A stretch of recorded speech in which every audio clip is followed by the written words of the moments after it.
Hello, welcome to Kevlar's Quest, the Modern Life podcast. I'm Kevin Ijezi. Today's quest is why relationships fall apart and how to keep yours together. Why relationships fall apart and how to keep yours together. Let's break down something that applies to every relationship, whether it lasts one night or a lifetime. Every relationship goes through three phases. The first phase is attraction, the second phase is negotiation, and the third phase is maintenance. And it's always in that order. It makes sense, right? You can't maintain something that hasn't started, and you can't start something unless both people are interested. So if you are struggling in love, it helps to know where you are stuck. If you are not getting dates, it's probably an attraction issue. If you are dating but it never goes anywhere, you are stuck in negotiation. And if your relationships keep falling apart or feeling unsatisfying, you've got a maintenance problem. Each phase needs different skills. What works to attract someone won't help you keep them, and what helps you maintain a relationship won't help you get one in the first place. Now, here's something most people miss. Once you enter a phase, you never really leave. Attraction doesn't stop once you've started dating. Negotiation doesn't end once you've defined the relationship. Maintenance isn't a finish line, it's a constant process. So if you've attracted someone, that's great, but you still have to keep attracting them. Stop putting in effort and things start to fall apart. Same goes for negotiation. You don't just agree on terms once and forget about it. You are always renegotiating. You are always renegotiating through your actions, your choices, and how you respond to change. A lot of people think once they have locked it down, they can relax, but that's risky, especially for men. Women tend to leave relationships faster when attraction fades. Men often stick out longer even when things aren't great. So if a man stops putting in effort, the relationship is more likely to fall apart. Here's the truth. Everything a man does in a relationship is filtered through how attracted his partner feels towards him.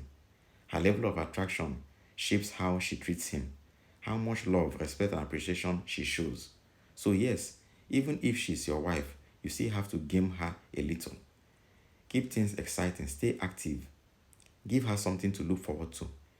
If you don't, you will start noticing little problems like nagging. She starts keeping distance from you, disrespect, and if attraction drops too low, it can lead to bigger issues like constant fighting, no intimacy, or even divorce. I wish there was a way to lock in attraction forever, but that's not how it works. You either accept it and thrive or ignore it and suffer. Now let's talk about negotiation. Once you've agreed to be in a relationship, you are not done. You are constantly renegotiating, just not in obvious ways.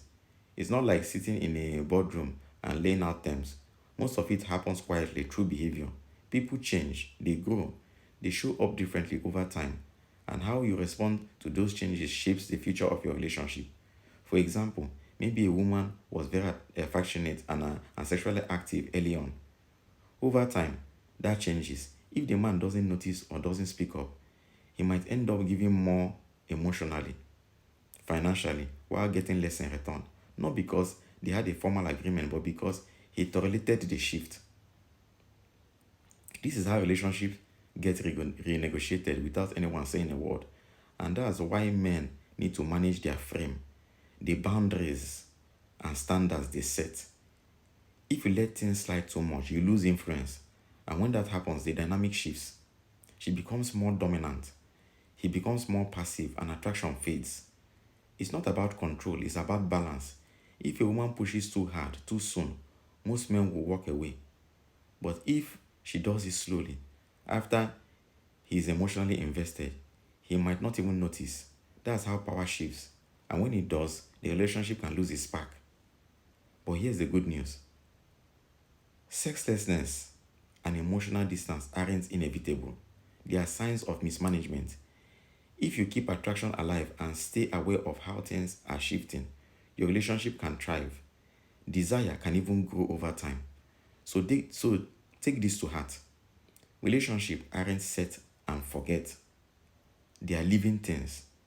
Keep attracting, keep negotiating, keep maintaining. That's how you build something that lasts. Okay, that's our quest for today. Please subscribe, like, and share.